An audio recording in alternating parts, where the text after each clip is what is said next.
Welcome, Autobots and Decepticons. My name is Matthew Flynn, the Gladiator of Kaon, and today I am joined with Troy Pacelli, also known as Karton the Klingon Cleric, and Net from Netta's Network. Welcome. Good morning. Good morning. How's everyone doing today? Yeah, good. Now, I'm curious what you think of the second half of the first season. Yeah, it was good. I mean, the story really kind of picked up here as they were, kind of focused on a purpose. Going after the map of infinity, and it seems like Yeah, every step of the way being responsible for, you know, allowing it to fall into enemy hands. Yeah, I mean, that's yeah, the thing that I thought was so funny. It's like every time they're like, we're going to protect this. And that's like, how do you get that piece again? yeah. Especially with about halfway through these episodes, there was a twist in the season, or like a complete turn in like the direction of the season. And I'm curious if you saw that coming because it was when we got to Forge of Creation.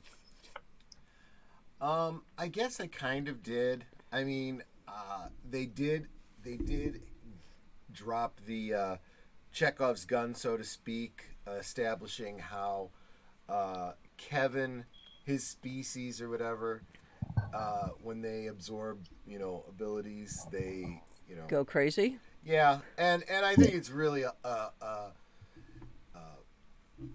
I'm not sure if this was intentional or not, but it sure seems like they were implying that it may or may not be a one-to-one ratio of corruption. It's more like power corrupts and absolute power corrupts absolutely.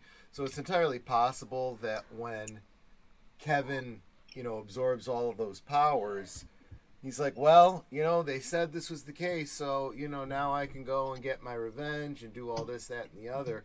And yeah, they definitely played it like an addiction, right?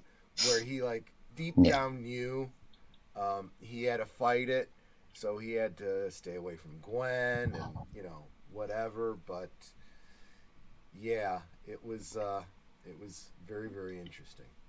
yeah. Would you say this season was better for like doing that turn rather than having the entire season, rest of the season, just be about fighting Agricor? Yeah, and it was almost like um, how would you say it? Like a fake fade towards the end, right? Because when Agrigor is defeated, then you still have a couple of episodes where you now have to go after Kevin. It's like, Yeah, you know, it would be as if you defeated Thanos and then you had to take down Iron Man, for two movies, something like yeah. that. Or I suppose if Thanos appeared and was defeated like a lot earlier in the a lot earlier Yeah, in the MCU, and then you got like a whole bunch of other stuff, yeah, like a whole bunch of other time that's not being used for that. yeah, exactly.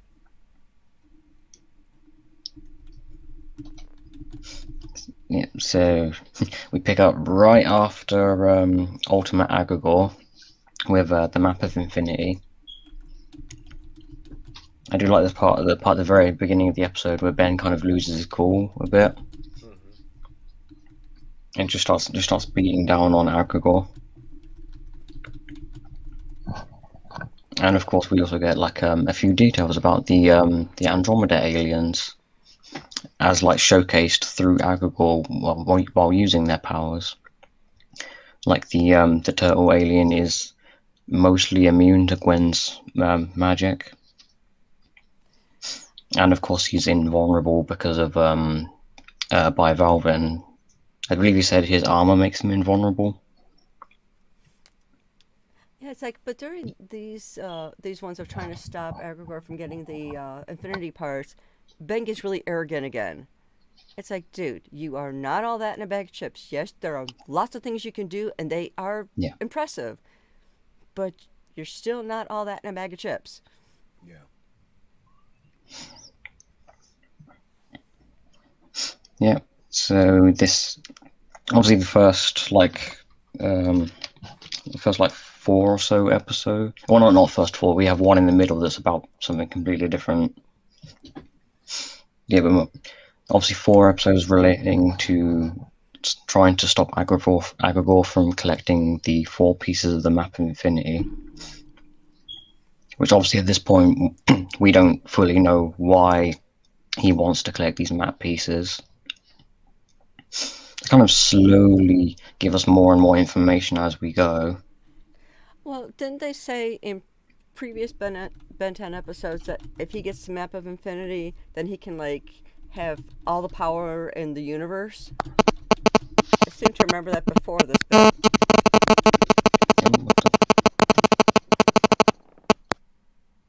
No, I don't think that's us. Were you hearing that buzzing? Were you getting a buzzing coming through on your side, Matt? Oh, oh, gone. Oh, that was weird. Yeah, that might have been on my end because Okay. I stopped hearing it when I pressed the mute button, Oh, okay.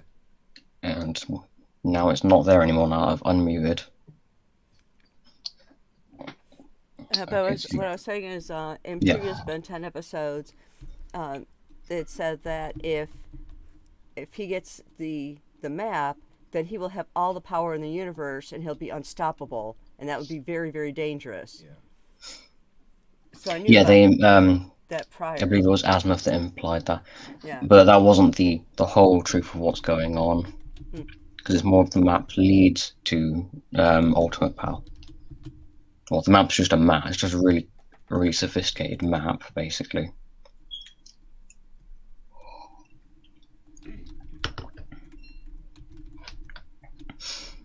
Now, as like 2 weeks ago, obviously you watched this episode already. Mm-hmm. I'm curious, did you rewatch this episode, or did you just watch it and then continue with the rest of the episodes? No, we just continued on. But Okay. I do like the part when Agragor is fighting them. Always fighting Kevin, Gwen, Ben, and Grandpa Max, and he electrocutes Grandpa Max and injures him, and then we have Azimuth comes down. Well, after Agragor's like defeated Ben, and then he wakes up to Azimuth. And I'm pretty sure this is the first time Azimuth has actually like taken note of the fact that Ben has the Ultimatrix. mm-hmm. He's in the middle of like talking, and then he's like, "Wait, let me have a look at that." Yeah. And then obviously he's come down to. Oh, oops, wrong button. Did not mean to press that. Yeah, obviously he's come down to inform them of what's going on, because at this point they don't know what Agragor is trying to do, other than the fact that he absorbed the powers of the Andromeda aliens.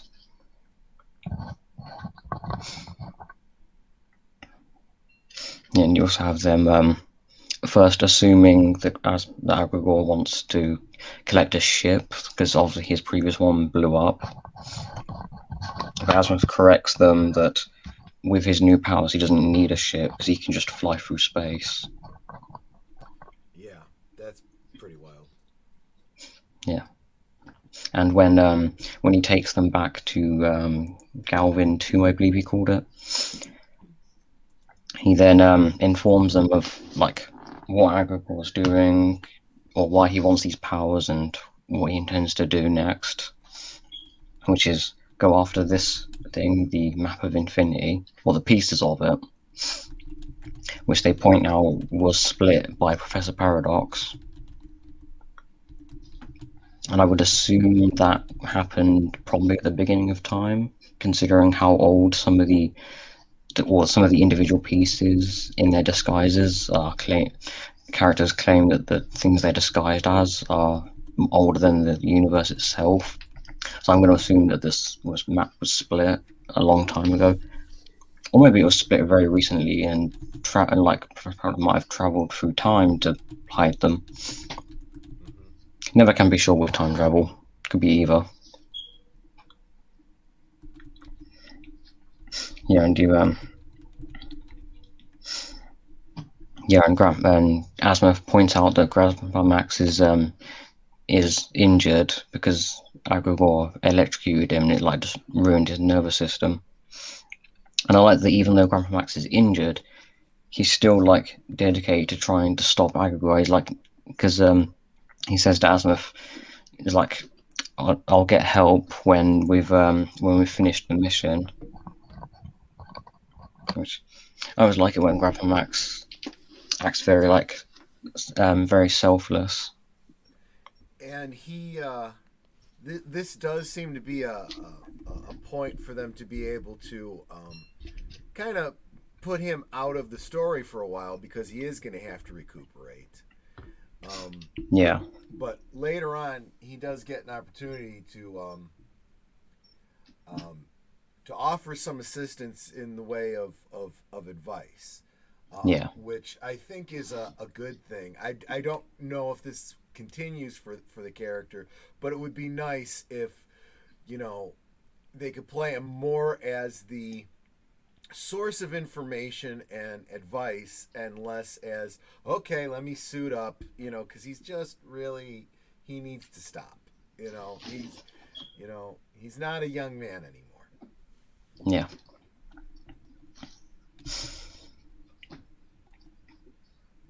I'm sure the show kind of plays with that a bit because sometimes sometimes the things we see him do are definitely not in any way like match up with how old he technically should be. Right. I suppose that would be more of a minor inconsistency. What I liked is that they had Grandpa Max in one of those medical containers like in Star Wars. The Bacta tanks. Yeah. That probably was a reference to that. Yeah, so obviously in this episode they do like immediately then go after the first piece of the map of infinity, which takes them to a planet that is right next to a star, but isn't rotating. It's stationary. So you just have a planet that's eternally on fire on one side and then just frozen over on the other side. And there's like a little strip in the very middle where people can stay for like probably a very limited amount of time. And obviously, the only beings on this planet who actually can survive here with relative comfort is the Necrophrygians. Although these ones are a different color to Big Chill. That could be a result of the environment they live in, or it could just be just a natural skin tone or something. Yeah, could be. I also like the fact that Ben uses a tactic that he has used before, when he encounters aliens he can turn into. He turns into the same alien as them to then talk to them. Which actually, I feel like it's been implied that was kind of the intent, or at least one of the intents that Azimuth had when he created it. It was like he intended for the user to use the Omnitrix to like bridge gaps between aliens and use it in kind of a diplomatic kind of way. Yeah, that was in the Secrets of the Omnitrix movie. Yeah, because that was the case of where Asimov said that that's why he made the Omnitrix. Although obviously there is more to that than just that.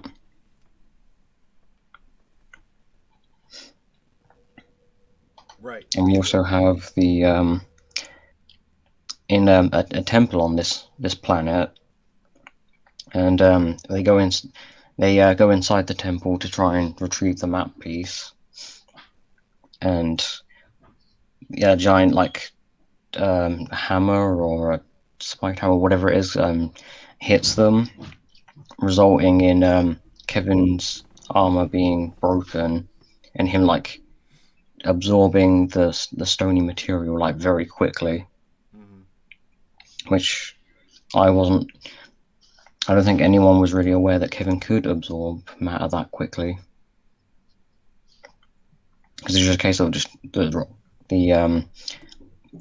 giant stone structure just swings by, crushes them into the wall, and then just immediately after that, Kevin pushes it aside, and he's already like armored up. We don't even see him change.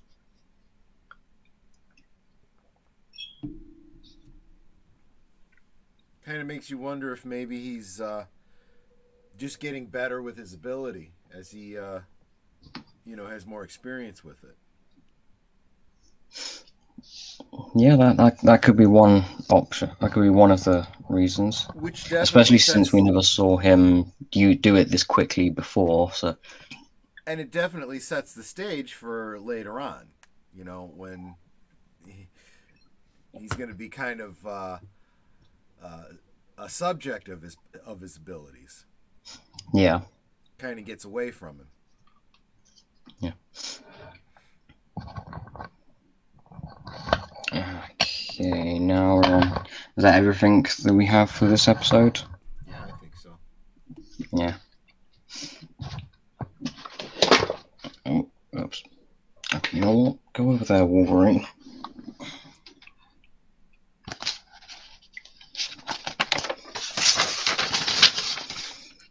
Okay, next episode, Reflected Glory. And this is a case of an episode that has nothing to do with the overarching plot.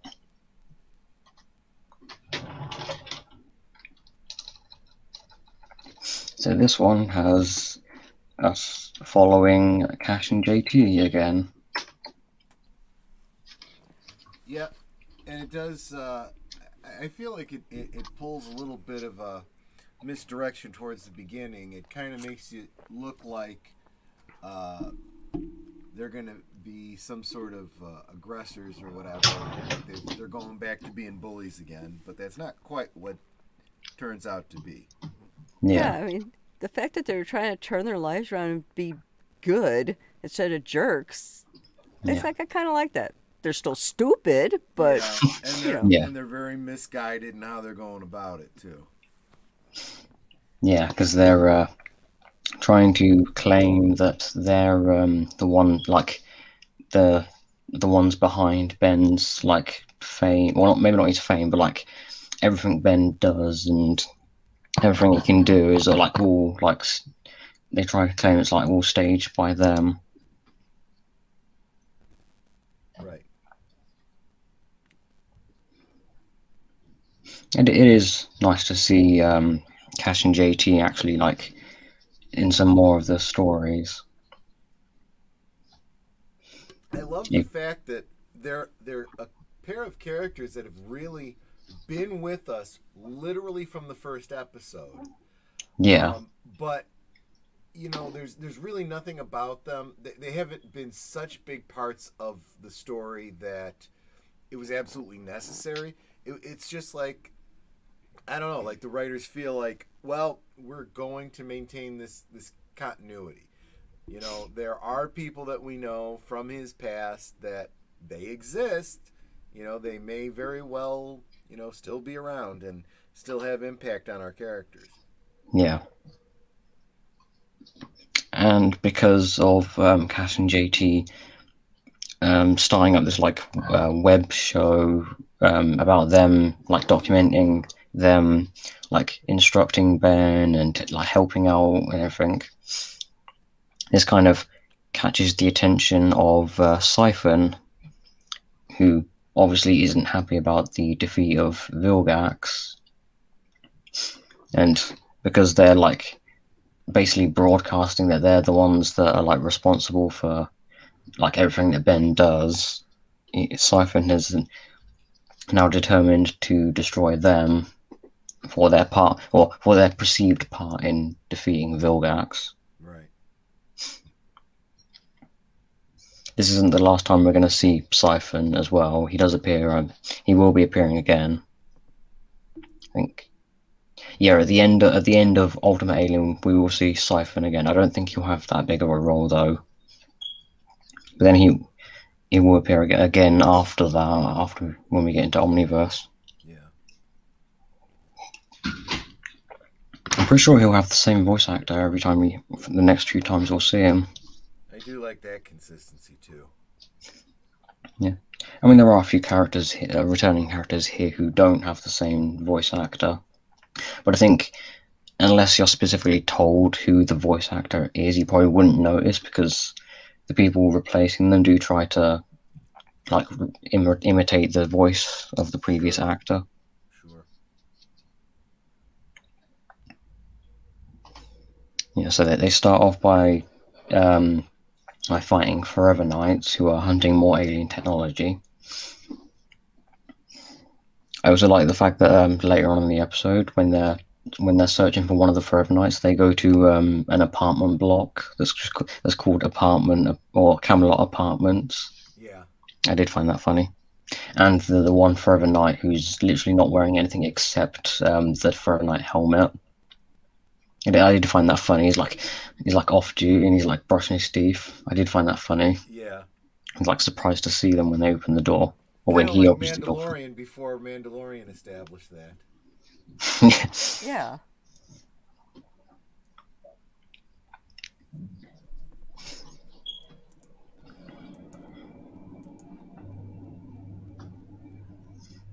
Yeah. Yeah.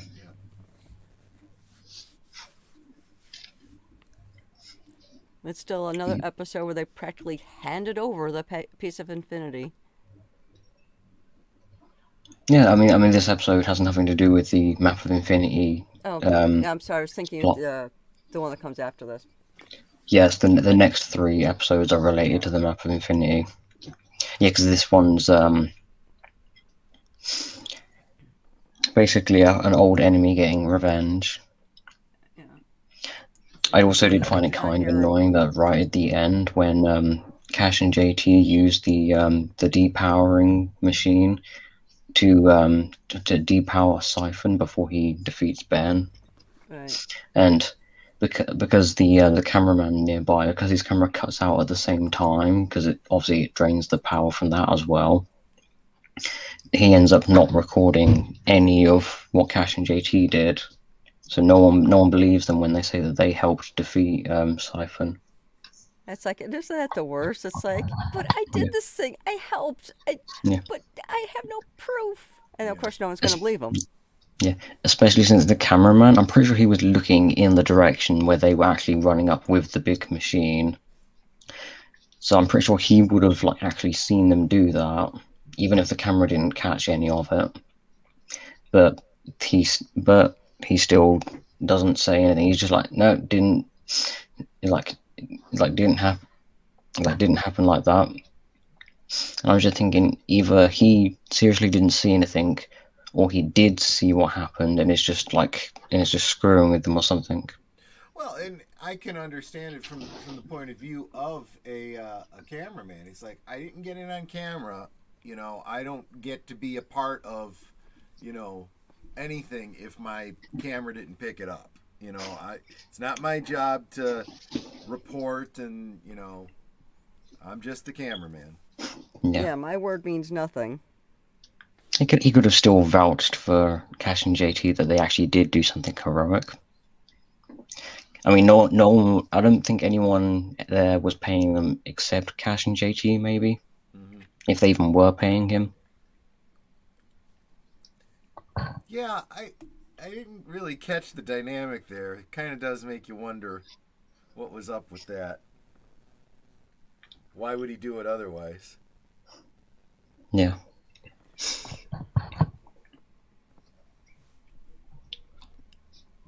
And of course, anytime actual danger was near them, they'd go running off screaming like little girls. Yeah. While, Ben and the crew took care of the issue.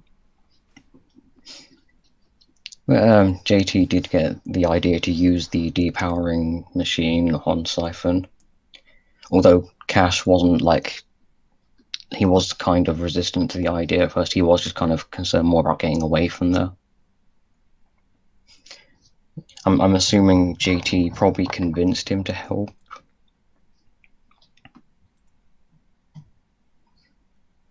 Maybe. Okay. Is that everything on this episode? Yeah. Okay, next episode, Deep. And now we're visiting the homeworld of Ripjaws. Yes, very interesting. It was an all-water world, but what, like an artificial world or whatever?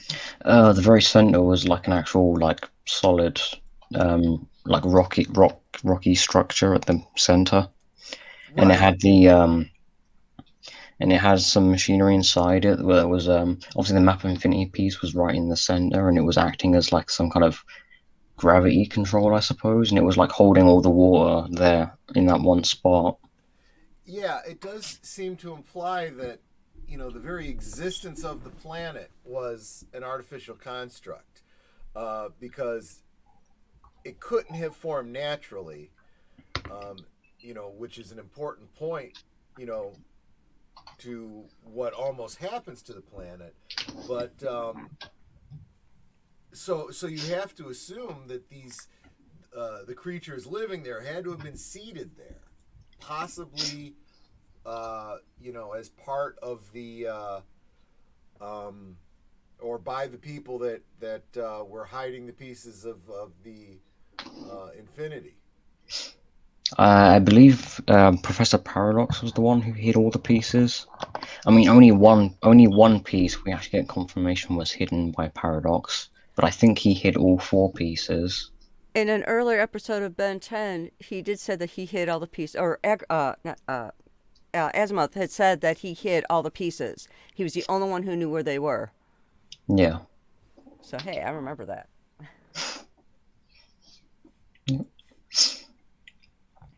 And we get the very first thing we see is one of the same species as Ripjaw chasing after Agrigor. I believe his name was Pike, which is either a Star Trek reference or just the fact, or maybe something to do with the fact that he's a fish. Not sure which. Yeah, I'm guessing the latter. Yeah, Pike does seem to be a fish reference. Yeah. Yeah, and he's it's actually kind of weird. When this episode starts and he's like, Pike is chasing Agrigor, and then Agrigor appears to take him out, and all we see is the plumber's badge, but then he reappears in the episode later on anyway. So I don't know what the point of making us think he was dead if he's just going to reappear later anyway. Yeah. It does seem kind of like a cheap move. Yeah.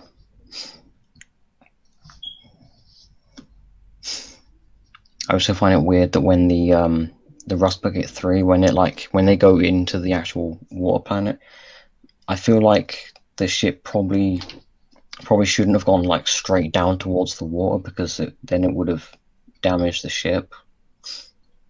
Because obviously water doesn't, like, I know you can move through water, but if you hit water hard enough and a flat enough surface, it kind of acts like a brick wall. So I feel like the ship going down probably would have like dented the front of it. Right, exactly. I feel like if they'd gone at more of an angle, they might have actually gone into the water. But obviously the animators didn't really think about that. They just sort of had the ship go down anyway. Yeah.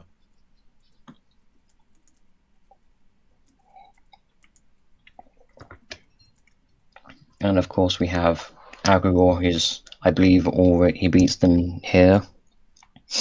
Yeah, because he's already inside the actual core of the planet, and he's trying to get the piece of the map. And because obviously there's like sea quakes. I like the fact that later on they actually they acknowledge that the sequex are normal on this planet, but like because Agrigor's trying to get the map piece, that's causing them to be more frequent. I do like that they actually point that out. I also was a little surprised that that Ben doesn't use Ripjaw. That seems like a natural one for him to have used in this episode, and we know he can turn into it because 2 episodes from now he uses it. Yeah, I'm not sure what that is. I know the like behind the scenes trivia, they always have like answers for stuff like that, but like sometimes those answers kind of feel like the writers themselves trying to come up with a reason as to why that doesn't happen, rather than them like using the reason that they act using like an actual logical reason that makes sense. Right, because it's oftentimes probably, well, we didn't think of it, and Yeah, they don't want to say that. because I think in one episode there's a point, I think it's a later episode where there's an alien Ben could use that would make a lot of sense in the situation at the time. And in the like behind the scenes trivia, they even mention like they say something about like Ben just forgot that alien was in the Omniverse or something like that, Yeah. or that he didn't, or that Ben himself didn't think to use the alien. And I'm just thinking, Ben normally remembers things like that. And there's really no reason, if for story reasons you didn't want him to use a particular alien, well, the Omnitrix just didn't work like it usually does. And I want to Yeah, pause for a second. Hi, Melissa, and hi, Samuel. Hey, hi guys, good to see you there.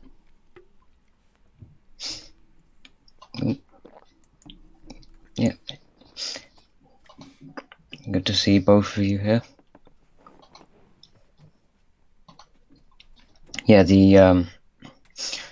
so in the very center of the planet, Agagor is trying to get the piece of the map of infinity, and when he actually takes it, the planet then starts to separate. The water starts floating away from the planet because the gravity generated by the thing is no longer there holding the planet together. So you just have pockets of water just exiting the planet. I think there's even like a few shots where you see like random fish and like the ripjaws species. You see like some of them like stuck inside the bubbles as they're flying away from the planet and just going through space. And it's like, and I like how Ben came up with the idea to insert himself there to try and keep it all together. Because really, he screwed up by letting him take that piece. And then Yeah, it's kind of like, he's gone. Ben's gone. Well, yeah, that's another. yeah, It's another one of those misdirects where you really think that he's sacrificed himself, but he hasn't. yeah. But I mean, still, it's worth a it was testament. a very smart move to use Goop's anti-gravity. The thing that helps Goop stand up and Right. stay together. It's very smart him putting that in its place, and Samuel then Proctor, sorry. yeah, Samuel Proctor said, makes me think of the Snyder Cut Dark Side. I just forgot the most important planet I've ever been on. Yeah, exactly. yeah, And it does this. I felt this, although as clever as that was, I did feel it implies a mechanic in the Omnitrix that we have never seen before, and that's the anti-gravity projector is a construct of the Omnitrix. So shouldn't it disappear when he reverts? But it doesn't. It stays on the planet and he continues on. yeah. I think there's a case where the Ultimatrix just like constructs a new one or generates a new one when he turns into Goop. I guess so. Yeah.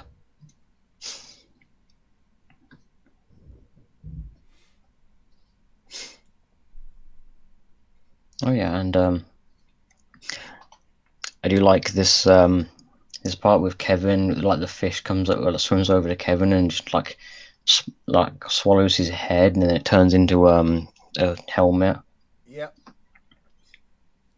Yeah, it's another one of those. It's a shame that he had to leave it behind, and he does it in a Yeah, very noble way. He's clearly yeah, become attached to him, but it's like, no, I'm not going to take you away from your home. yeah. And apparently, amphibian species apparently can breathe underwater. Which the name certainly does imply.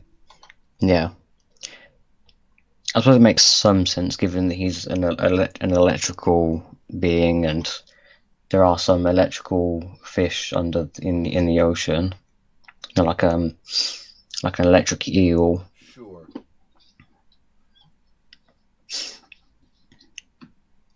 Although I would imagine that this species' home planet must be at least some like be a 50-50 of land and water. Otherwise, that's probably the only way I could see it making sense for this species to be Right. able to breathe Otherwise, underwater. you wouldn't be an amphibian. Yeah.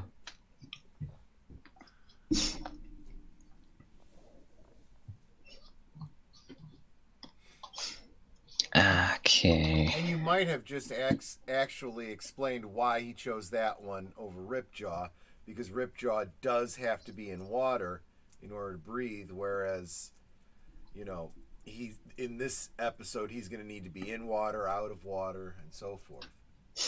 Yeah. Okay. Next episode, where the magic happens. Yeah, I And this one, really we did get like more this one. information on Charmcaster. Yep,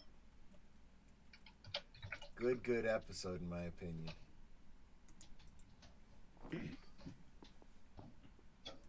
We also kind of see where the magic comes from. Yep. This is the source of all. What is it? Mantra? Mana. Mana, yeah. So I suppose when basically, it comes to there's magic in fiction, you could probably just replace it with any other magic sounding word or like Yeah. word that describes magic. so they're basically like swimming in a drug. Kinda. It's definitely a power source. That's right. Well, you have Gwen sitting there going, "Wow, I just feel so powerful," and the fact that her alien self, is completely made of this that like boosted her so much. Do we Yeah. get on that note? Do we get the? And I don't think we do in this episode, but do we ever get the idea that perhaps her people come from this realm? No, I don't think that is. I don't. Yeah, I'm pretty sure that any information like that is ever given. Maybe in Omniverse I've not actually seen all of Omniverse, so I don't know if that's the case. Gotcha. Right. I'm pretty sure by the end of Omniverse there are still like some parts of the series that go unexplained. Sure. Yeah. So this other dimension, which is called Leisure Domain, or Charmcaster says that's what the natives call it, but that's not its true name. Right. And then we like outside of the dimension when they go to like Agregor's running up to this a doorway that's called the Doorway to Anywhere, and I'm not sure how Agregor knows the true name of Leisure Domain, because he runs up to the door, says the dimension's true name, and then goes through. I'm not sure how he knows the name exactly. Yeah. It's very convenient that he does know the dimension's true name. Yeah, but when they're not quite quick enough, and the door closes on them before they can enter. And obviously, you see the runes on the top of the door. Obviously, this is another example of Ben having a photographic memory, because after he sees the runes there, he then draws them out on the floor. Yeah, it's like, and Gwen even makes some sort of quip like, "You're really not applying yourself." Yeah, I've been told that. I mean, it just shows that he's really just being lazy in school, but he is smart enough to do everything. Yeah. Yeah, He just really downplays it, so you don't think of him as being smart. You think of him as being just a dumb kid. And then he does something like this, and yeah, you're like, okay, he's actually pretty smart. yeah, yeah. And we also get that the door to anywhere will only open if you like speak the true name of the dimension you intend to go to.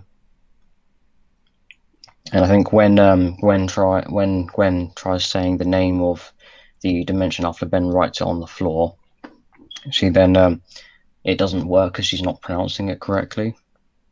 I think she even comments on the fact that because she's self-taught, she can read it, she just can't pronounce it because she doesn't know the correct pronunciation. Right. Which I suppose that's true of any learning any language. Well, and that's just it. I mean, if you're learning everything from books, you can learn how to read and write a language, but you'll have no idea how it's pronounced. Which, interestingly, is something that many linguists have discovered about so-called dead languages. Hey, we can read it, we can write it, we can, understand it, but we have no idea what it sounded like when it was spoken because there's no speakers around and there's no recordings.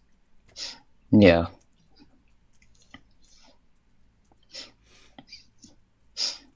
I suppose I could say like Old English, but I'm pretty sure there are people who can speak Old English.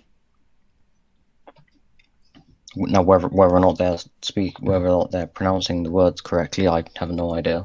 Right. Exactly. I mean, I saw a YouTube thing on that where it was a father and son doing an old English or doing a play in Old English, and they're like, "You think it probably sounds like this," and they said it, the way people are used to hearing it, but in actuality, it should sound like this, and they did in Old English, and it's like, wow, that's really different. I never would have realized that was the same thing. Yeah. Probably because Old English is a mix of Germanic, Norman French, Roman Latin. What else is there? Yeah, I think it's just those like 3 or 4 languages.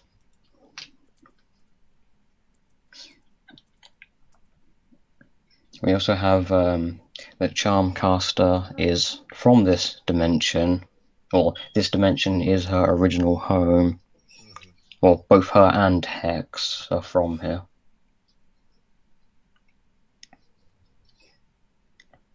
And of course, we have them. And of course, they even make a comment about the fact that the piece of the map of infinity, is likely to be in the most difficult to get place. And then obviously, and then the ruler of Leisure Domain appears. Was it at Wager? I think that's how it's pronounced. Although they pronounce it different. They pronounce it different depending on who's saying it. Yeah, and then like immediately after he's like, well, he doesn't actually physically appear in the area they're in, but rather like a spectral form of him appears. And then after it leaves, Kevin then points out, he's like, yep, see, the most difficult place.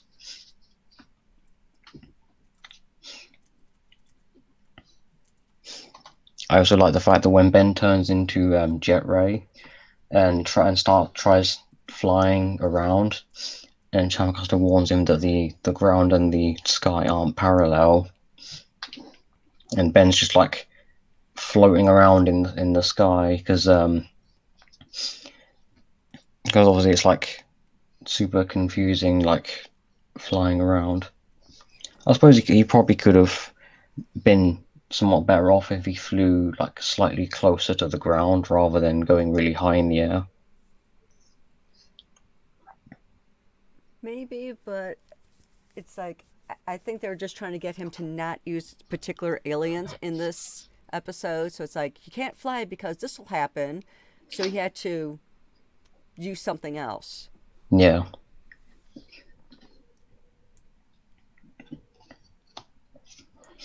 I also found The Charmcaster, she's actually very similar to the Scarlet Witch and also Emora the Enchantress from Marvel. True. It's also extra apparent by the fact that the voice actor who voices Charmcaster has actually voiced Emora the Enchantress in one of the Marvel cartoons.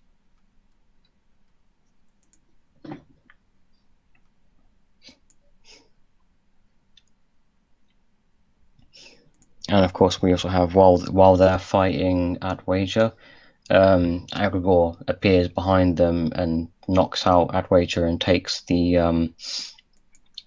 piece of the map of infinity from him.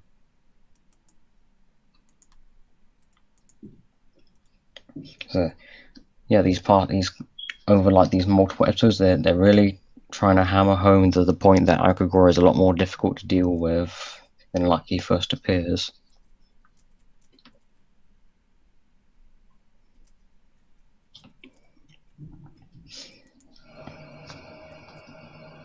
Yeah. Anything else to say about this episode?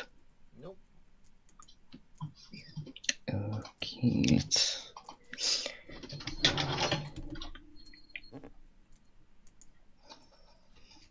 Next episode, the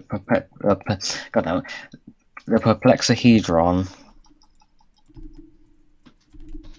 Yeah. This is This one immediately stood out to us as being very similar to the movie Cube, which Nanette really liked that movie. Yeah. They even had the dangerous elements of people almost getting killed. Yep. Yeah. This also has the element of the rooms moving around after they walk through a door, because they drop Gwen drops a trail on the floor, and then as soon as they go through a door, the trail is then cut off, and then they see the trail going through a different door in the other part of the room.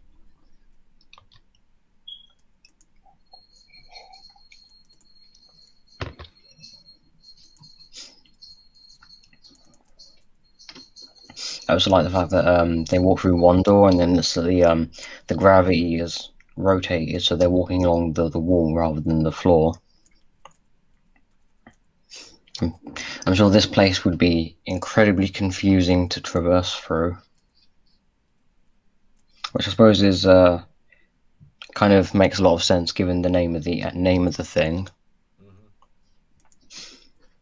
Because the name literally means confused geometric shape.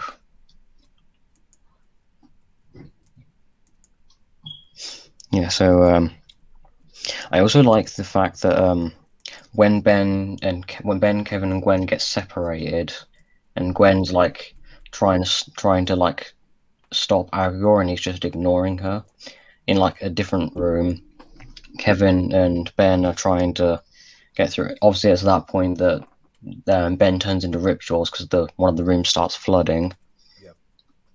And I also like when Ben and Kevin actually reunite with Gwen. It's at that point that Ben actually then figures out how the this place actually works, because he knows that the doors open for them when every time they walk up to a door, but any time they start going in a direction that they're not supposed to be going in, that's when one of the walls turns into like these white guards. And like so Ben points out that if they go through a door, if they only go through the doors where the white guards appear, because obviously they're trying to stop them from continuing. I do like the I do like that moment, because it does kind of once again show Ben is like, well, apart from him just being smarter than he looks, he's also very perceptive as well.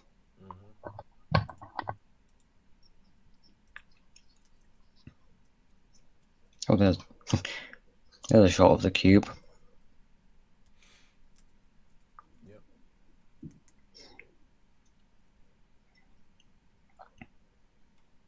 Oh yeah, I just realized. Yeah, this episode starts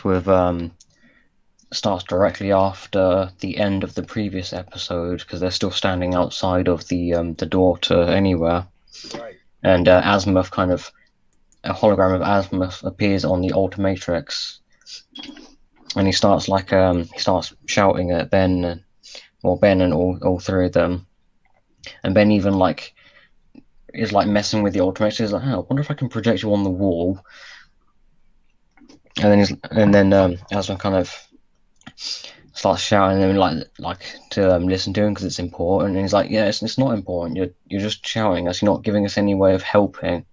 We're not giving us any help. You're just shouting at us. Yeah. And of course, Azimuth is about to start shouting again, but then he stops himself and he's like, yep, you're right. That's not helping.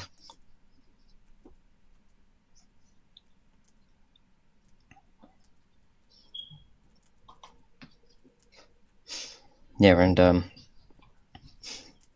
and for the first time, they actually make it to the map piece of the map of the Infinity first. Right. But it doesn't exactly help because as soon as they start leaving, then Agregor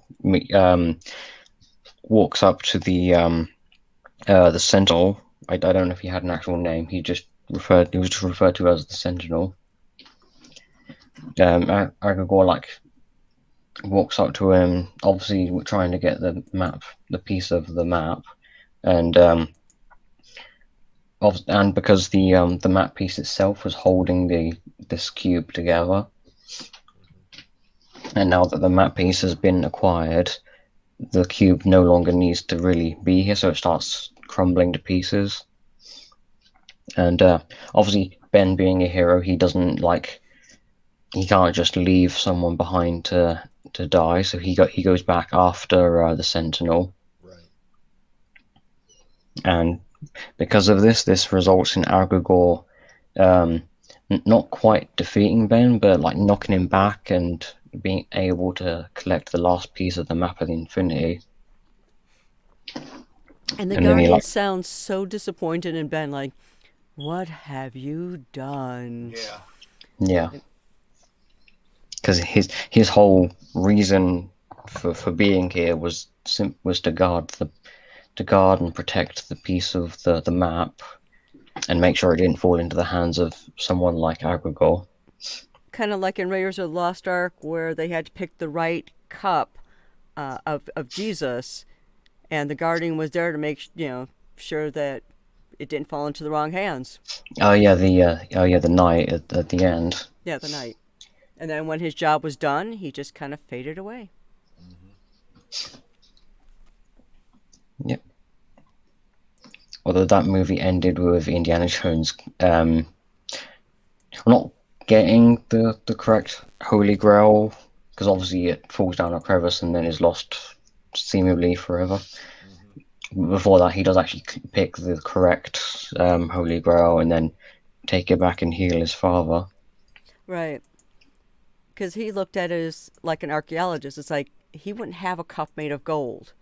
He would have something simple and plain. Right. Yeah.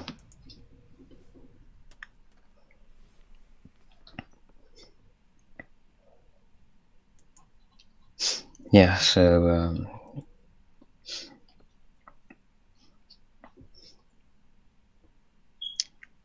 don't really have much else on this one. Obviously, that they're now out of chances to stop Agregor from collecting the map because he now has the complete map. So next episode, they'll now be trying to stop Agregor from using the map to go to the. Actually, I think Azimuth mentioned before that he would use the map to go to the Forge of Creation, but they didn't actually say anything about the Forge of Creation or why he would want to go there in the first place, and also why it's so important for it to remain hidden and difficult to get to by anyone other than Professor Paradox, or anyone who has the map of infinity itself.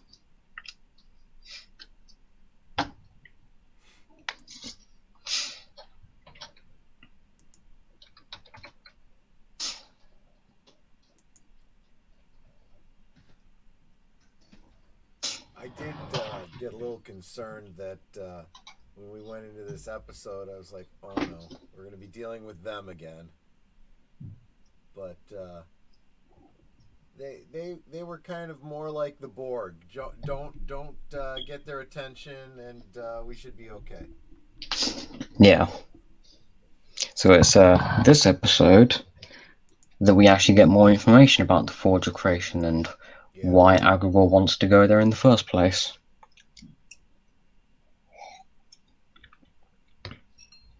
So the Forge of Creation is where celestial sapiens are born.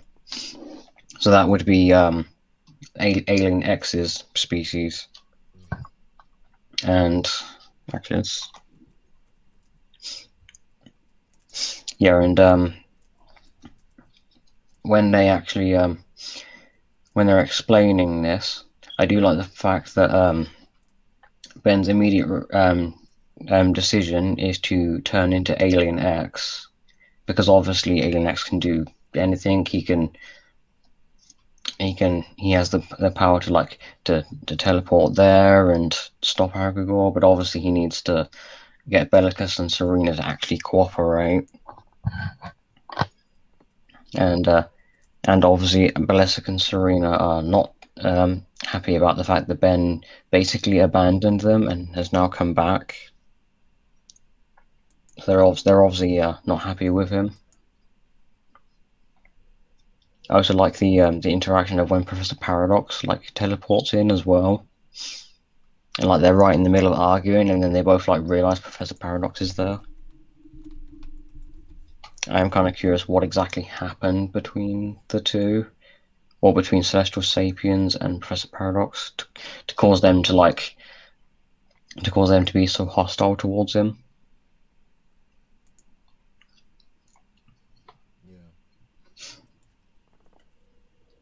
Yeah.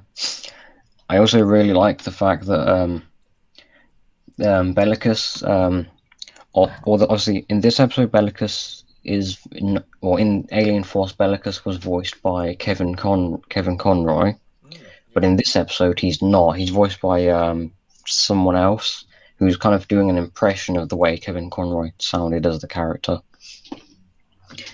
And I find it kind of funny if it was Kevin Conroy voicing, if he had come back and voiced him again. That would have been kind of ironic, given that Bellicus said that he is vengeance, or something similar to that. I did find that kind of amusing. And we also have this episode reintroduces 10-year-old Ben. Yeah. And of course we get a transformation, or 10-year-old Ben transforms into T-Blast, and it does the same kind of similar cinematic as the original series. It even has the same effect of the fire going up his arm and everything. Yep. Which does indicate that the creators are self-aware and can reference back like that. Yeah. And this episode kind of retroactively kind of clarifies a little bit of Ben's personality from the original series by using the 10-year-old Ben here. Yeah. Because I believe this 10-year-old Ben is from specifically from the original series itself. Right. I don't know where exactly. And even more fearless because he's new to everything. He thinks he's all that in a bag of chips. And then older Ben is like, "Was I really that obnoxious?" It's kind of like, you still are. Yeah.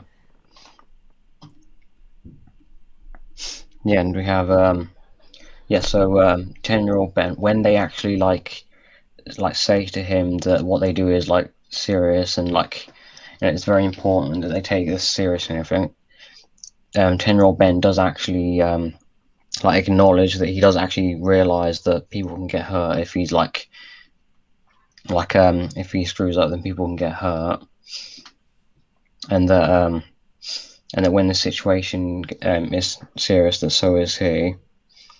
And Gwen even says, "Is that why you're so obnoxious all the time?" Yeah. Yeah, he's like, I'm not obnoxious. I'm mostly oblivious." Yeah. In other So kind of, words, the answer is yes, but he is not going to admit it. He wants to maintain plausible deniability on that point. Yep. yeah.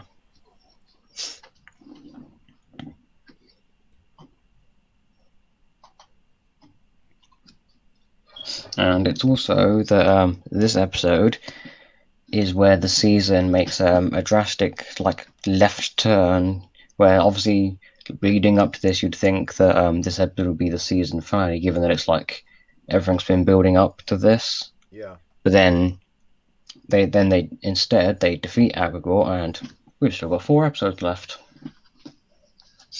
So instead, Kevin absorbs the energy from the Omnitrix, or not the Omnitrix, from the Ultimatrix, and then Kevin in his like mutated form then stops Agregor from absorbing the powers from the baby celestial sapien. I believe the only reason it's a baby is because baby celestial sapiens, they don't have the multiple personalities, because that's something that develops as they get older. Right. So obviously baby celestial sapiens, they just have access to the reality warping powers that celestial sapiens have. And it's not until the personalities then develop that then obviously those powers are then restricted, as they're not just using those powers constantly. And I would imagine the parents or just the adult celestial sapiens in the general area probably fix any problems that may arise from the children randomly changing stuff.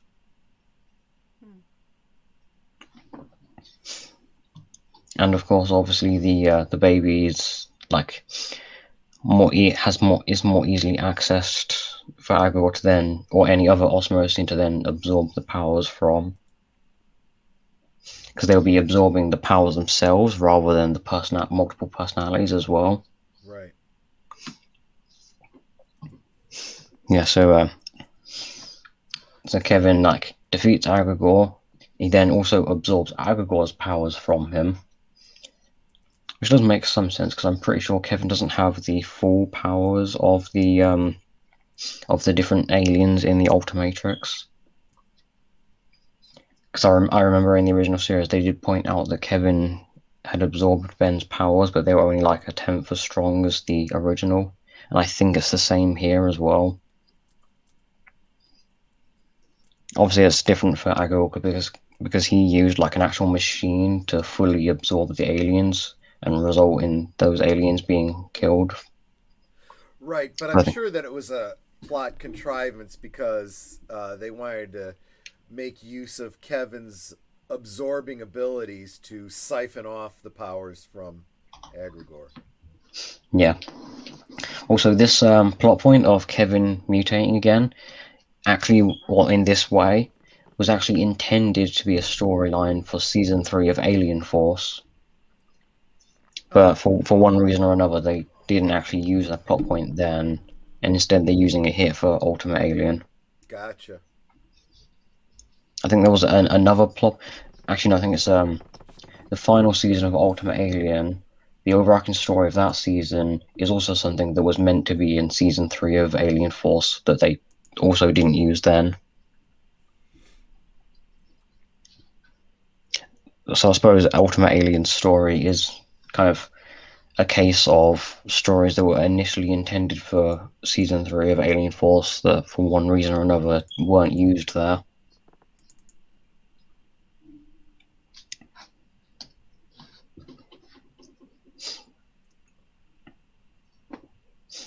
Yeah, so and also we have when Kevin's defeated Professor Paradox and then he like flies away. Professor Paradox does mention that So that'll be a problem for another day, and that Ben will do what needs to be done, which is just vague enough to result in, I suppose, Press Paradox. He either intended that to be like a very vague, or maybe he wasn't intending that to be vague, and he just didn't reveal as much.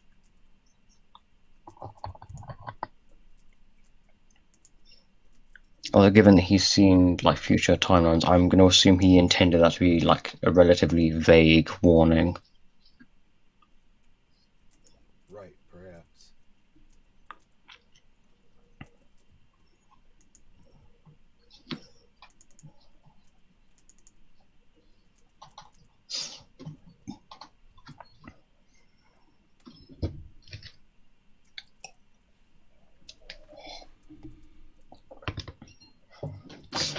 Okay, and now next episode, no iron bars a cage,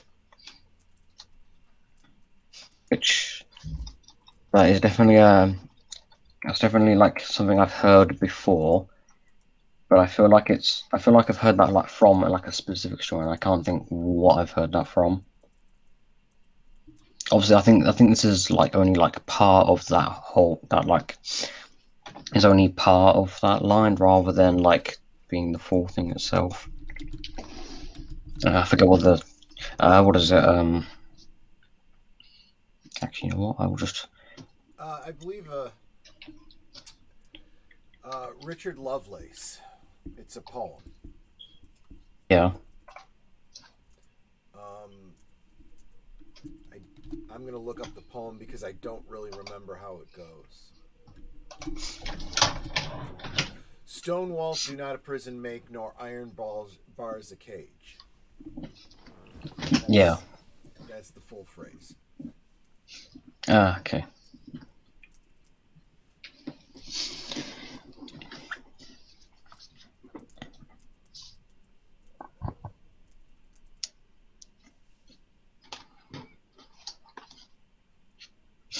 Yeah, so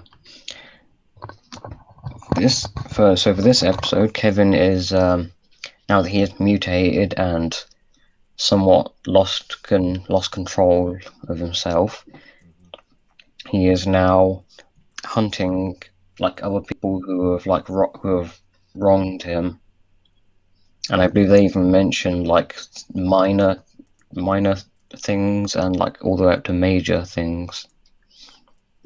So he's not discriminating too much against like any particular like method or like anyone wronging him, whether they wronged him in like just a very minor way or a very major way. Right. I suppose in this case it'll be a major way because we get a little bit of backstory for Kevin specifically after the original series, but before Alien Force.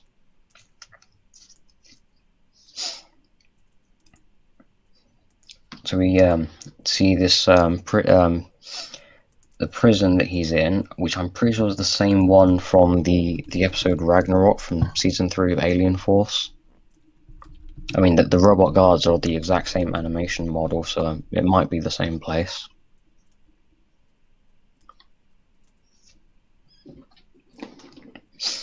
I do find it weird that in this episode they directly call this prison Incarcecan. You know, the same prison from the Secrets of the Omnitrix movie. Or the name is the same. I'm going to assume they either messed up when naming it, or they intentionally named it after the same place, but forgot to take account for the fact that that prison is in space and this prison is in the null void, and also shaped completely different as well.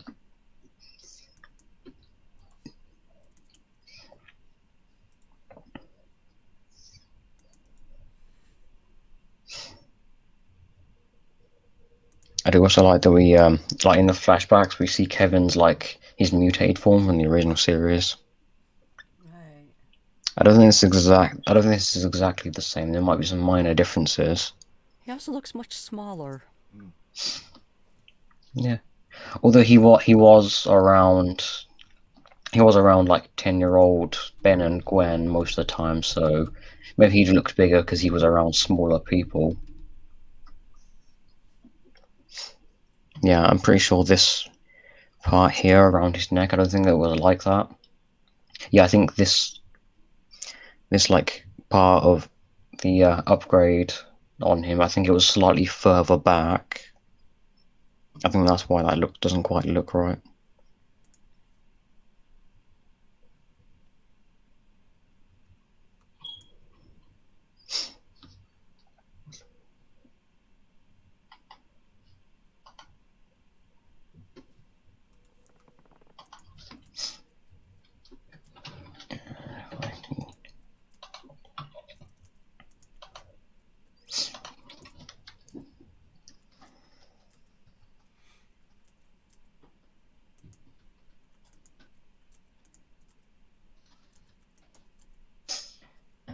Let's see, where is it?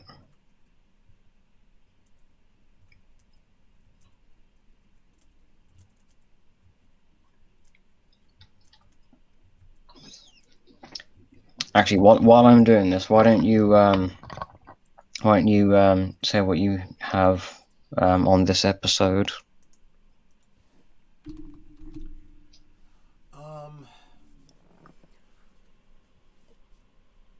Wait a minute. Did we go? Did we go on to? Oh yeah, we're on. Yeah, we're still on Iron Bar's Nora Cage. I felt really bad because it's like, his protector, his mentor, whatever you want to call him, got killed trying to protect him. And he, at one point, he's just like, and I just ran. I was a coward. Yeah. And it's like, Yeah. so now it's almost like he's trying to punish himself because this other guy got killed and just like taking it out on everybody. Yeah. Yeah. Okay. Yeah, I can now. I can see what's different about the way he's drawn. The green section, like this of the upgrade, the light glowing green part that's like right next to around his neck. Mm-hmm. In the original series, that light green part wasn't there. It was just straight black, and obviously the green lines were a lot thinner as well. If I do this, actually, I think I'll have to.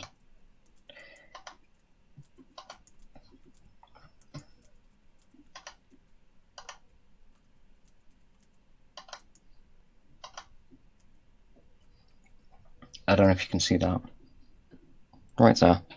Because this image is from the original series. Because there's no green part around his neck there, and obviously the actual green lines, they're a lot thinner.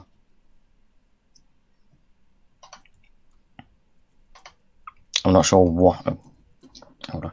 Yeah, I'm not sure why Ultimate Alien does that, where they show images or they'll show something from the original series, but they won't actually. They'll only redraw the image relating to the original series as close as they can, rather than actually like one-to-one copying how it looked. Obviously with the case here with Kevin, where the green upgrade parts, they're a lot thicker than they should be, and there are some that are here that weren't actually there on the original design. He's also like taller and more, for lack of better phrasing, buff. Yeah. Maybe they didn't like go super accurate on that. Maybe it's because that form of Kevin wasn't on screen very long. I think they only showed that form.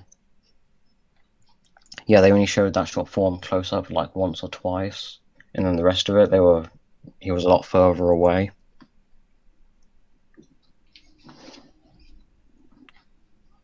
Maybe they were hoping no one would actually be sitting here and pausing the episode and actually looking at it and inspecting the detail of it.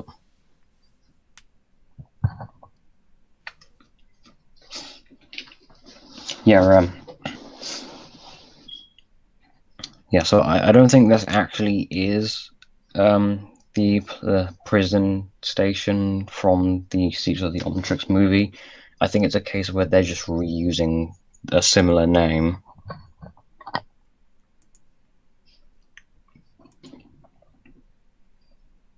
And also later on, when the warden activates the shock collars they're all wearing, I do like the fact that Ben, when he's like him and Gwen are walking through the area, and they see a whole bunch of prisoners like being electrocuted to death, he does actually like transforms into Echo and stops the collars from killing them all. Even though they're all prisoners, and some of them probably deserve to be in here, or some of them probably might not deserve to be in here. But like, I like that he doesn't like stop and consider that at all. He just sees that their life is being threatened and helps them. And of course, when he points out later on, they're already stuck in the null void, so it doesn't matter if they break out of this particular prison, because they'll still be stuck in the null void.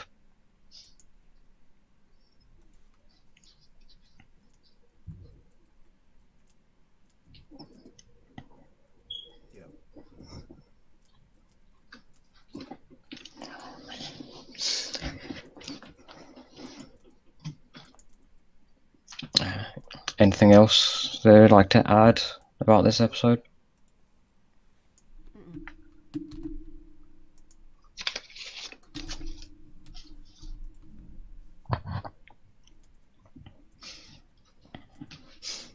Yeah. Is that everything for this episode? I think Yes. so. Yeah. Okay. Next episode.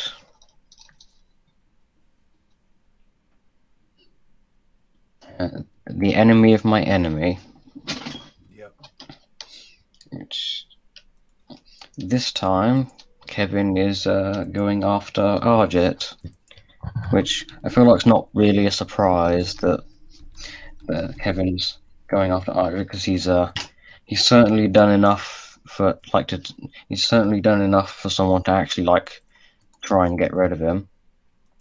I mean, he himself points out that like when Ben and Gwen suggest putting Arjet in the null void, he does point out that there's a lot of guys in there that don't like him, which isn't too surprising.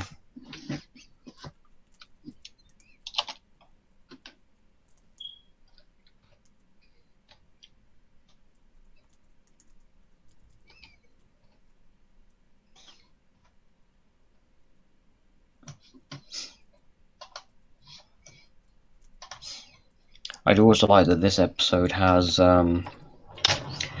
doesn't just exclusively focus on Ben and Gwen trying to stop Kevin.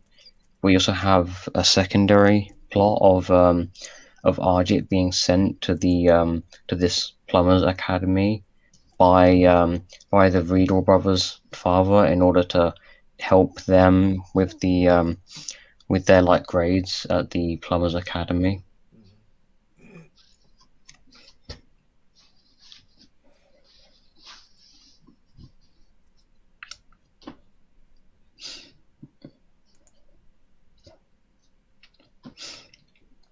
And we also have the Riedel brothers themselves. It's very weird seeing them as plumbers, especially since they're not very smart, and they like. I do find it funny that I just going through their files and he's like, "Oh, they even spelled their own names wrong." Yeah. I definitely see the Riedel brothers as like a pair who probably won't do very well as plumbers. Well, I mean they're already not doing very well as plumbers, so I don't exactly see their situation moving upwards in any way. Yeah.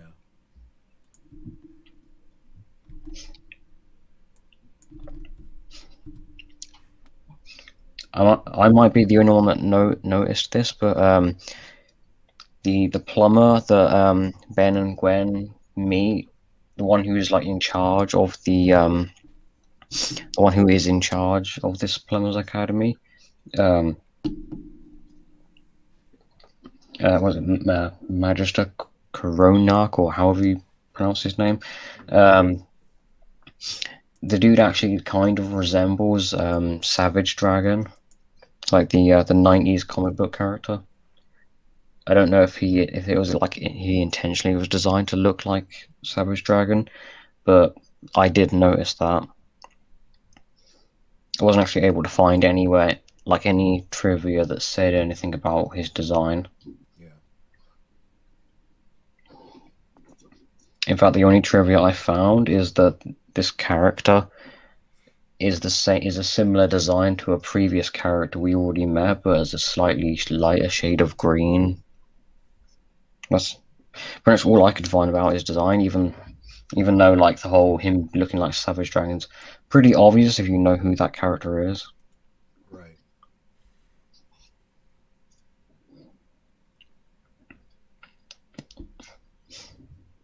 Oh, and I think this is the first time we actually see the Riedel brothers' father as well. Oh, interesting.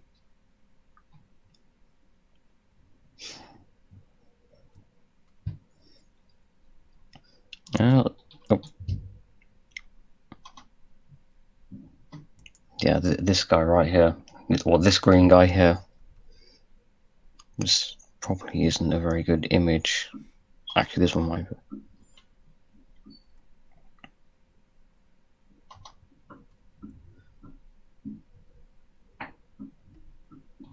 Okay, no. Can you see that okay? Yeah. Yeah. Actually, I don't think Savage Dragon has any facial hair. I think he's like clean shaven, but he has like the head fin just like Savage Dragon does. I like his armor. It reminds me of Klingon. Yeah. That's looks like standard plumber wear. Yeah, it is standard plumber uniform. Where's that other image? Yeah, because you see in this image all the other like these are all cadets, or except for this guy. He's the the leader or the head of the academy.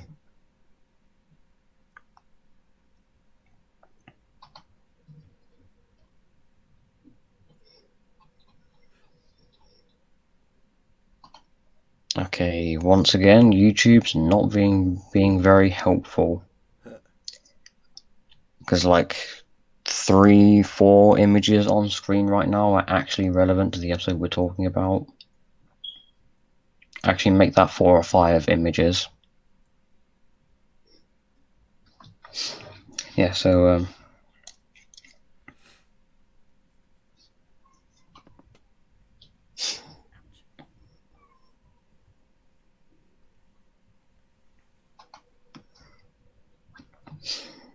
yeah, I don't really have much to say about this one.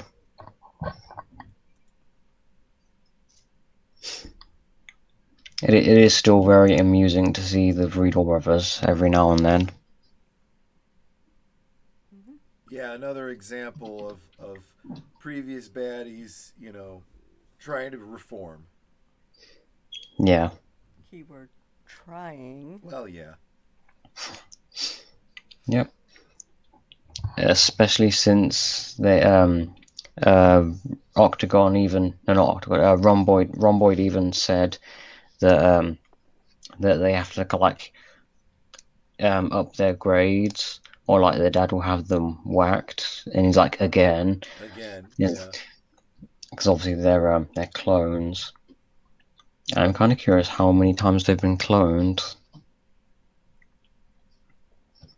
I'm pretty sure we'll see the Riedel brothers again. They are definitely like the go-to reoccurring characters, along with Arjia as well. He's an often go-to reoccurring character. Yeah.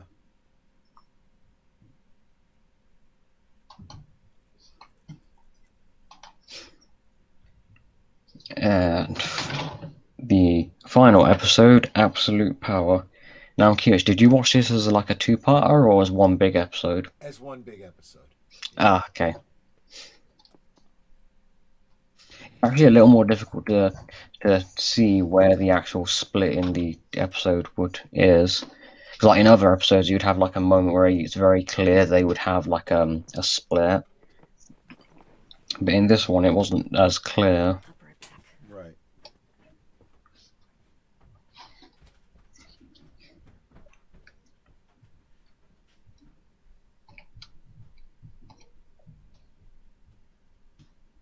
And so what we have is now we have Kevin going after all the plumber's helpers to take their powers. Yeah, And, because we start with Kevin going after Alan, and after he absorbs Alan's powers, and then Ben appears and like fights him off.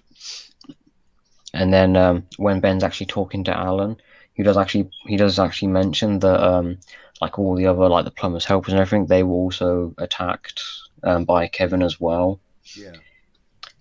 Alan even mentions Dr. Victor as one of the beings that Kevin attacked and absorbed the powers from, which I think that's probably the first time Dr. Victor has been mentioned since season 3 of the original series, Yeah. because he was the Frankenstein's monster looking alien.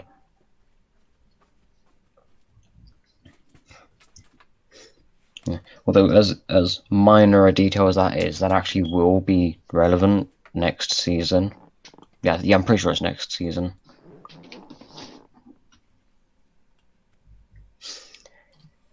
Yeah, so and of course, at this point, Kevin is he's basically compelled to absorb more and more power from different people. Right. Again, like I was saying earlier, it's like an addiction. You know, he has to keep going because he's just driven by it, and he's having a Yeah, real he can't fight it. yeah. I think there are some moments where we do get like the hint that he is trying to fight the urge to like absorb power, but he's not very successful at doing so. Right. Yeah. There's also thing that one like detail that I did like is early in the first part, or I suppose just early in the episode, when Ben and Gwen are arguing about what they should do about Kevin, where Gwen says that they should be trying to help Kevin, and Ben's got the point of view where it's like too late to help Kevin, and they should just be trying to put him down and stop him from hurting anyone else. And it even like briefly escalates to like an actual fight, and we even have like at the very beginning when Ben's like Gwen like is at first she's like just trying to stop Ben from leaving and going after Kevin, and then she like then when Ben's like trying to like stop her from, or trying to keep Gwen from like getting in his way and preventing him from doing what has to be done. And like I like the fact that when they're actually like arguing about it, Ben doesn't like try to, or I suppose he does try and justify his actions, but he does mention like that Gwen is like wasting his time, and that Gwen, not Gwen, that Kevin could be still out there hurting people Right. while she's wasting Ben's time trying to keep him in place. And we also get she seeks out Grandpa for advice. This is what I was referring to earlier, Yeah, while he's in the tank. and he gives the exact same advice that Ben does. But Yeah, in so doing, it does kind of imply that I mean, he does say something that's kind of telling. In the past, Ben has resisted thinking the way Max does. You know, Yeah, always looking for the good in people, always being heroic. So it's looking like if Ben is now kind of going with Max's way of thinking, maybe he's become jaded. You know, maybe he's lost that heroic edge, and now he's just more perfunctory in how he goes about things, which isn't a good sign. You know, he yeah, needs to turn that around. yeah. And Gwen's the one who's still sticking Right. to that like way of thinking. It might also be motivated by the fact that she actually has a personal connection to Kevin as well. Yeah. Very, very strong, very personal. Yeah. Yeah, because in previous episodes there have been moments where it does seem like Gwen is like where she's holding on to the idea that Kevin can be saved, Right. and when she's like confronted with moments where it's like it's like a moment where it's like almost forcing her to accept the truth of what's going on, and it does briefly look like she does sort of accept that, but then as we go on, she ends up not actually going with that and continuing to believe that Kevin can be helped. She comes up with another option and another option and another option. Yeah, Um, what one thing that there was a plot thread dropped earlier on that I wish they'd picked up again. Um, yeah. Earlier in the season, Professor um, Paradox. Paradox, thank you, had said, and he does this. He drops a little clue that has a payoff later, and it does. It's just nobody remembers it. He says, "Remember who your friends are." Oh Basically, yeah, that part of the saying that that's going to be the solution or whatever, and it's like everyone forgets he said that. You know, because Ben he does not specifically said that to remember. Kevin. Yeah. Oh, he said it to Kevin. That's right. Yeah,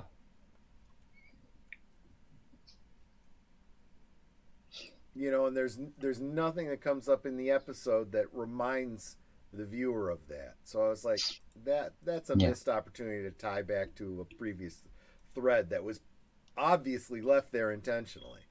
yeah. Although we do have in this episode that Kevin has been hiding out in the Total Zone arcade, the same place where Ben and Gwen first met Kevin in the original series. True.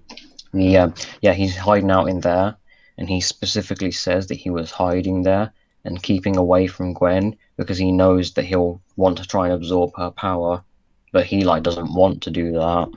Yeah. I suppose that moment there is kind of a somewhat of a continuation of that kind of that idea, but maybe it's just the case they didn't go super overt with that idea. I did also notice that when Ben and Gwen were fighting, Gwen used a spell where like she said TARDIS as part of the spell, Yeah. and I feel like that was more than likely a Doctor Who reference. Oh, Oh, absolutely. absolutely.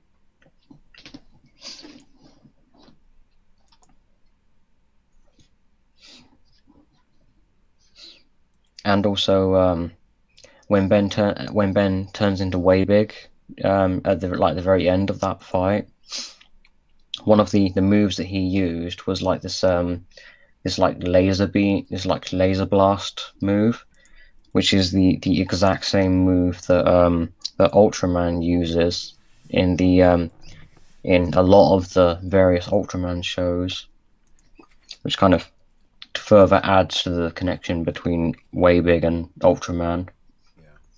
or the whole. That makes it a little more apparent that he's obviously based on Ultraman. I suppose if the colours weren't obvious enough.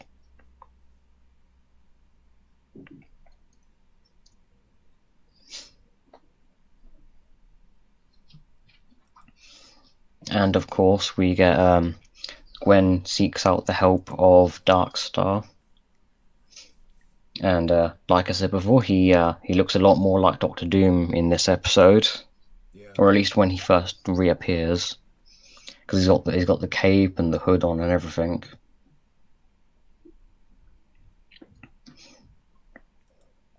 And of course, since the season 3 of Alien Force season 3 episode, he's been on the streets draining the energy from random street animals,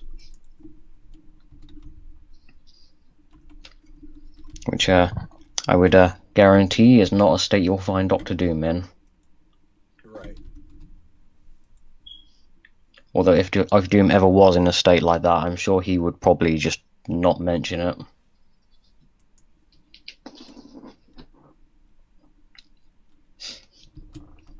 Yeah, and he also brings back the a piece of the Dominus Librium that him and Kevin acquired in the season 3 episode. Obviously, at the end of that episode, it was broken, so all they have is the one piece of it.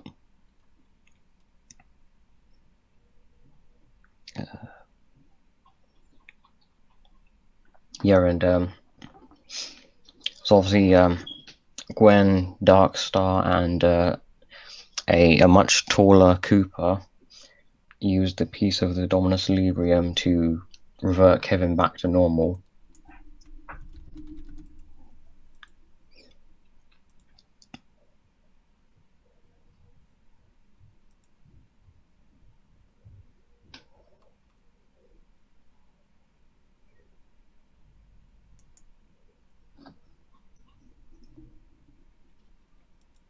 Yep. And we definitely have the setup for how this is going to resolve, and you know full well going into it that they're going to get double crossed. Darkstar, you know he's got an ulterior motive, and it's pretty obvious what it is. Yeah. Which, is exactly why. Yeah, Ben. No. Well, we don't know that like immediately until the end, but Ben does like say something to Cooper. Yeah. And then Cooper goes back in and like does something. We don't actually see what he does though. But obviously, once they've reverted Kevin back, Cooper then does mention that Ben caught on to Darkstar's plan and told him to make some like minor changes to the machinery so that they could prevent Darkstar from gaining all that power. Right. I also find it funny that when Darkstar like turned, like he's like absorbed all the power and he's like turned golden, and Ben's just like, yeah, like we didn't see that coming, and presses the button to stop it. I absolutely love that.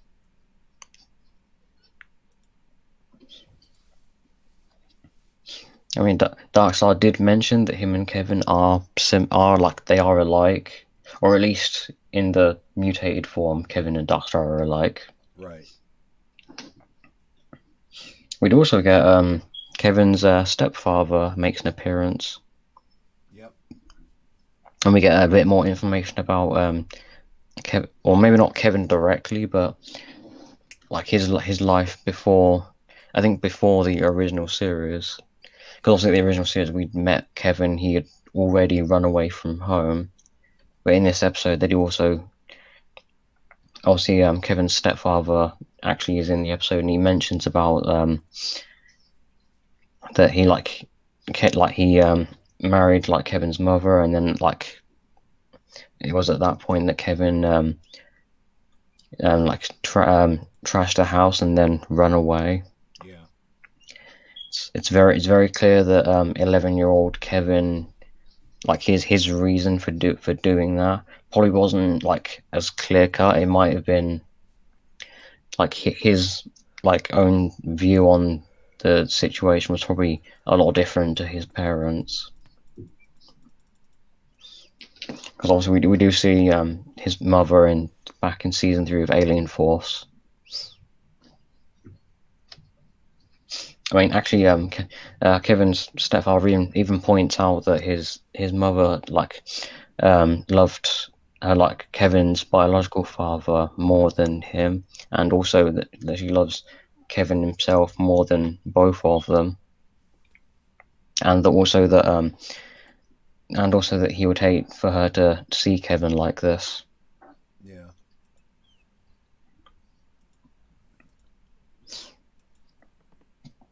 And of course, right at the end, when Kevin's all the power is absorbed out of Kevin, we'd also see that the Andromeda aliens are brought back to life.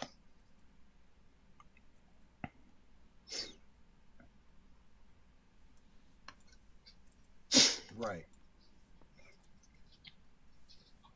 Oh yeah, and we have this moment where Grandpa Max is out of the healing tank, and he even like stands up to Kevin while he's in this form. Yeah. I do like that he was willing to fight Kevin like this, even though he's very clearly outmatched. Oh yeah.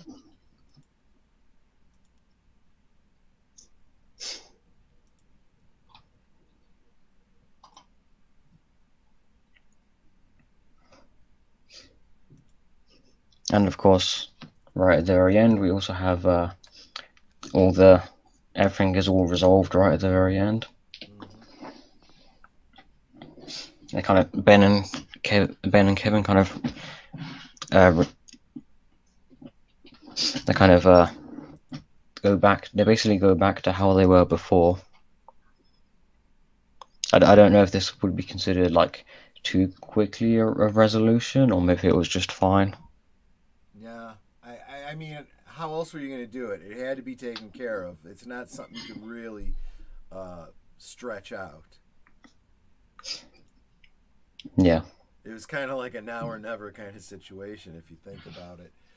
Um, it does Yeah. make me wonder, though. So now, uh, maybe this is where the analogy to addiction breaks down, but Kevin has been exposed to this ability to, absorb ultimate power. And we've already established that um, Gwen is a conduit for that kind of ultimate power. Yeah. You would think, there would be a story going forward that if he continues to be in a relationship with Gwen, then it's kind of like, an addict dating, a cocaine dealer. Yeah.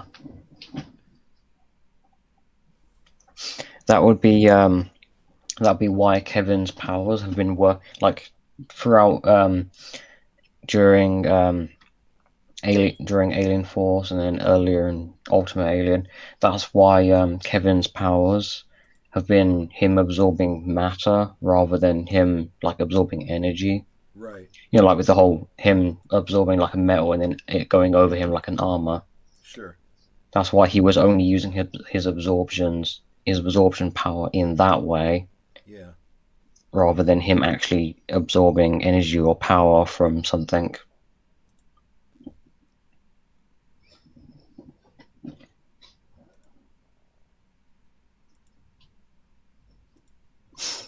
Yeah, so yeah, I don't really have much else to say about No, this final part of that the season. very much ties it up. Yeah. Yep. Yeah. So next will be season 2 of Ultimate Alien, which is only 12 episodes long, so we don't need to split that up. We can just get through that in one It's only how stream. many episodes? 12 episodes. Okay, that's not how I'm seeing it broken up. I see it being season 3 and it being 1, 2, 3, 4, 5, 6, 7, 8, 9, 10, 11, 12, 13, 14, 15, 16, 17, 18. Like over 20 episodes. Okay, that's because the Ultimate Alien is split up in 2 different ways. Because we have actually, if I instead of saying it, I'll actually bring up the actual Yeah. the wiki specifically for this. Okay, this one, and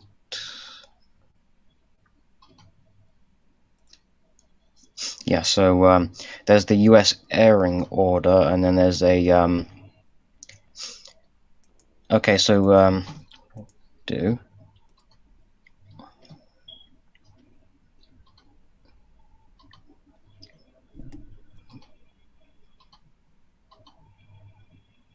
okay, so this is the standard episode ordering or order of the episodes. So this way it has season 1 as the first 10 episodes, Right. and of course an ad right in the middle, except there we go. Yeah, so then it has season 2 as like the next 20 episodes until like I prefer not to think of it as having the first. So it has the we've covered the first season in 2 parts. Mm-hmm. So we did, obviously today we did these episodes, which in this order they're being arranged as season 2, and the first 10 episodes are arranged as season 1. But that's not really how I prefer to think. I prefer to think of it as these 2 seasons as just one season. Oh, I see. And then what it does, I don't know why it does this. It then goes from the next episode, basically from the first episode of season 2. Basically, it just this order counts basically every episode all the way until the end of Ultimate Alien as season 3. Yeah. Wait, I mean, if we were to do it that way, then we would be splitting the streams up into more than just 2 parts. Yeah.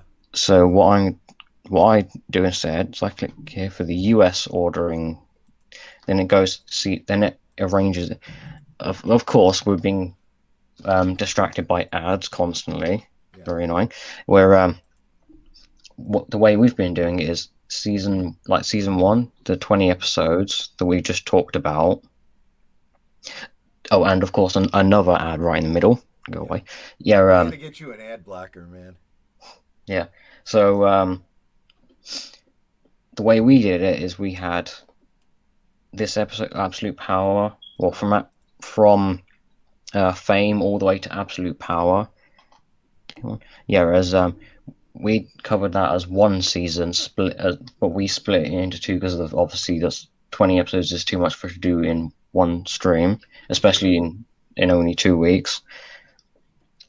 And then season 2 is split into 12 episodes, and then season 3 is basically the last 20 episodes of the show itself. Yeah. That's basically how we're doing it. So basically, yeah. So instead of having estimation, how many seasons are there in Ultimate Alien? 3. So it's season 1, 20 episodes, season 2, 12 episodes, and then season 3, 20 episodes. Okay. Yeah. Yeah. Sadly, after we finish Ultimate Alien, it's not going to get any simpler. Despite the fact that Omniverse having only 10 episodes per season. But that's more to do with the fact that Omniverse's like seasons were aired, the episodes of the seasons were aired out of order, and they are listed out of order. So when we get to Omniverse, we will have to be using like a guide to get through the seasons. Sure. Which is very annoying.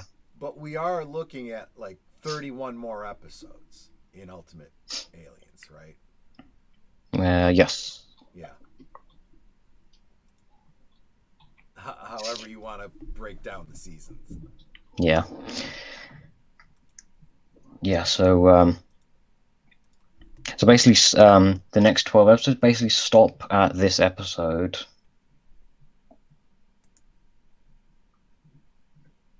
Oh, prisoner number 775. Yeah, so obviously the next episode will be this episode here, first episode of season 2, and the final episode will be this one, prisoner number 775 is missing. Gotcha. Yeah. Yeah, the next season, I think the reason the next season 2, I think the reason that's just added to season 3, I think the reason they're ordered like that is because season 2 has a few minor elements that will then reappear as part of the main story for season 3. I think that's why why most of the time season 2 and 3 are just joined as one big season. Gotcha. Yeah, because this episode right here, Creature from the Beyond, that one is essentially set up for the next season after, or the overall storyline of season 3 is set up here with this episode in season 2. Gotcha. I think, yeah, it's just that one episode in season 2 is connected to the rest of season 3. So yeah, that one episode will give you an idea of what to expect for season 3 when we get to that. Okay. Sounds good. Yep. Oh yeah, if I quickly scroll all the way down past all of that. Yeah, we also have the crossover with Generator Rex down here. Mm-hmm. But that's even though that involves this like ultimate alien version of Ben, we're not actually going to cover that because that's the story of this crossover more closely relates to the Generator Rex show, and I suppose we could cover Generator Rex as its own separate thing at a later point, Sure. rather than trying to squeeze it in now with Ultimate Alien, because that would be way too much. Yeah, agreed. Yeah. I mean that crossover takes place entirely in Rex's universe rather than in Ben's universe, Yeah. because it's more a case of Ben being stuck in Rex's universe and then like stuff happening in that crossover relating to Generator Rex's storyline. Yes. So there you go. Yep. Alrighty. Cool. Yep. So that will be 2 weeks from now, I believe, isn't it? Yep.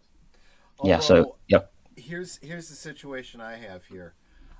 My source for getting these episodes dries up right at this point.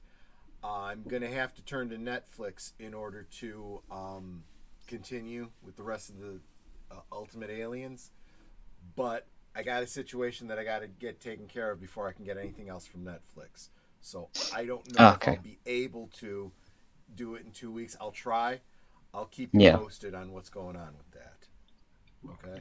I think Netflix is probably isn't using like the season order the way we've been doing matter. it. I'm gonna have to be I don't download from, or I don't stream from Netflix. I get the DVDs, so I have to I'll get the DVDs and just watch them straight through. Yeah. Just remember, don't go past prisoner number 775 is missing, because that's the end of season 2. Right. Yeah. It actually it's 2 discs, so I'll watch the first disc. Yeah. There we go. Yep. So until next time, let the Matrix light your darkest hour till all are one. Bye, everyone.